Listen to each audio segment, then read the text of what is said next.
I lost $100,000. Let's talk about it. So I do want to start off by saying, no, I don't owe the mob any money. I don't owe anyone anything, and no, my business is not going away. But I did lose an opportunity to make $100,000. Let me give some background context on this. There's a company called artlist.io, is a website that gives content creators the assets they need to help create the projects they are working on, whether it's YouTube channel videos or it's full-length production. They do a $100,000 pitch competition every year, and this year I entered again for the third year in a row. The first 2 years I entered, my idea wasn't really well thought through, and I thought I would be a shoo-in, but realized that what I was trying to do more so benefited me than benefited the masses. So this year I wanted to really think about, how can I give back to the motorsports community, the people that have shown me love. And I thought about one of the things that was devastating for me this last year was the closing of Irwindale Speedway.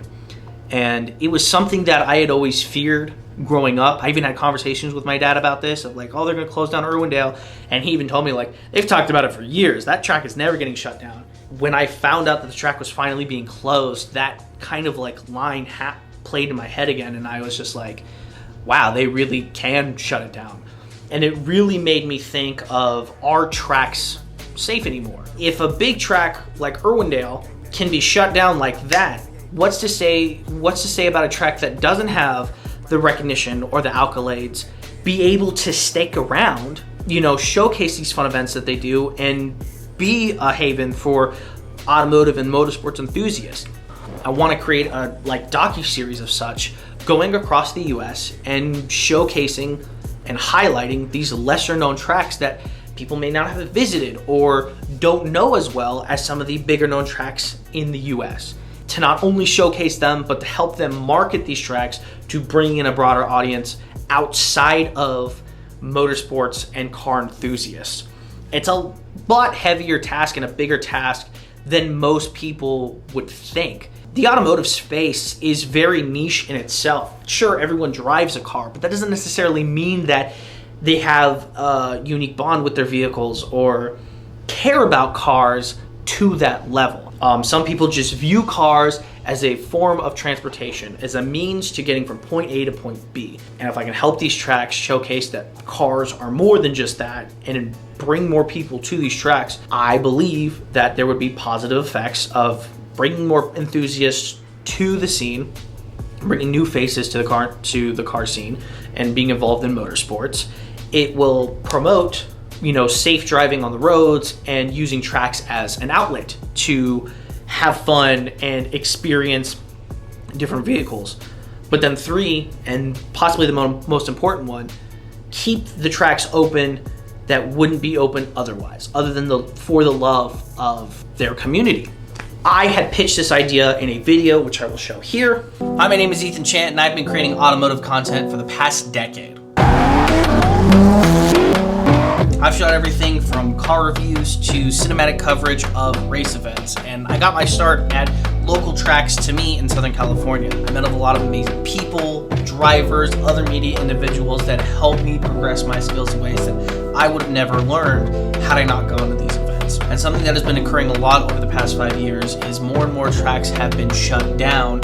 We see this happening a lot with a lot of the bigger tracks, but what about the smaller tracks people don't know about? The tracks that are in the middle of America that nobody knows is there. I want to document and film the least known racetracks across all 50 US states, and not just give them coverage, but also helping them build marketing strategies in order to help them long past the time that I am there, in hopes of bringing in bigger crowds for the events they already have and potential new event coordinators to come in to bring in bigger, well-known events. If you guys are interested in seeing this project happen, tag Artlist down below, share your favorite racetracks in the comments, and Artlist, let's make this project a reality. I got a great response from you guys, so shout out to everybody who commented, tagged Artlist. We even had a track that was tagged that commented on the video, so thank you to that circuit that did that and that track that was involved in the video. And like I said, I was very happy with how everyone reacted to the video, and I'm so thankful that. So while I was waiting for the results of if I would be picked as a finalist, a couple of things that art list had wants out of pitching their projects is they want a list of things that are going to that basically break down budget, the mission, and like the game plan for what you're going to do with this project. And I wanted to take this seriously, so I acted as if I was going to be a finalist in the hundreds, if not thousands, of people that applied to this. And I wanted to put myself in a position of, if I get picked, I want to be able to go in there and be like, boom, I have this ready to go. This is what I'm going to do with this project, and go from there and really showcase my enthusiasm, which I'm doing now. Unfortunately, I got an email on Tuesday that they were very thankful for all the submissions, but that unfortunately I was not picked to be one of the finalists for this competition. Now, inherently, with doing something related to motorsports, not a lot of people understand, especially in the general film world. I also am under the impression of, if you pitch an idea well enough, it doesn't matter what the subject is, you pitch it well, you get funded. So I know that it has more to do with me than the actual people who are running the competition. In order to not be disheartened to do this project, I want to make a promise to myself and to the channel that I am going to continue working on this project. While I know that realistically I may not need $100,000 to do the entire trip, or do the entire project, but I still need to get together the money and how much it would cost to do said project, what the timeline's going to look like, how can I make this all reality while still getting my message out about this project. The end goal is not to just win a competition. The end goal is to actually bring about change in not only how people view racetracks, but to also help promote these tracks to the masses. It's to bring about a positive image and what the implications are keeping a track or a local track close to you. Local can still be an hour or two away. It doesn't have to be up the street from you in a 5-minute drive. People in California, very lucky, because if you lived near Auto Club Raceway, near Fontana, that was like a 20-minute drive, depending on where you were. Or Irwindale, like it was like an hour in like any direction. It was awesome.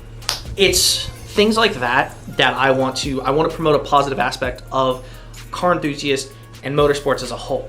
I know there's bad eggs out there, and there are people who are causing a lot of harm on the image of car enthusiasts. It was never like this. People who did things that weren't on the track did it away from people. They didn't do it for the show. They did it to be the best of the best. They did it because they were hanging out with friends and they wanted to see whose car was faster. And now it's gotten to the point of so many people are trying to do this for this false, idealized, like Fast and Furious, no hezzy, that no one's actually considering the fact of, what if there's a local racetrack that I could go to that I could do the exact same stuff and get it all out of my system and do it in a safe way, and do it in a way that's not going to harm other people and not going to cause unnecessary resources to be used, not harm others past just a simple car accident or a fender bender. You know, there's so many things that can be changed in a positive way by bringing to light these racetracks, by promoting the people, the great people that run these tracks, that are in the middle of nowhere, that may not have had the coverage that, if I didn't go there, would people know about, and the cool stuff that they do. I feel very passionate about this, and I'm going to continue to build on this and potentially create a series showcasing everything that I'm doing with this. Once again, I want to just give a special shout out to everybody who commented and shared that video out. You guys didn't have to do that, and I greatly appreciate it. You guys are awesome. I love everything you guys have done for the channel so far and just promoting the content. If you guys did like this video, hit that like button. If you're new to the channel, make sure to subscribe. If you have a track that you love that is either still around, has been closed, or a favorite motorsports memory that you have, leave a comment down below. I want to hear all your guys' experiences. I want, to use that as a way to further prove the community that we have and stuff like that. So once again, thank you guys for watching the video, and I will see you guys in the next one.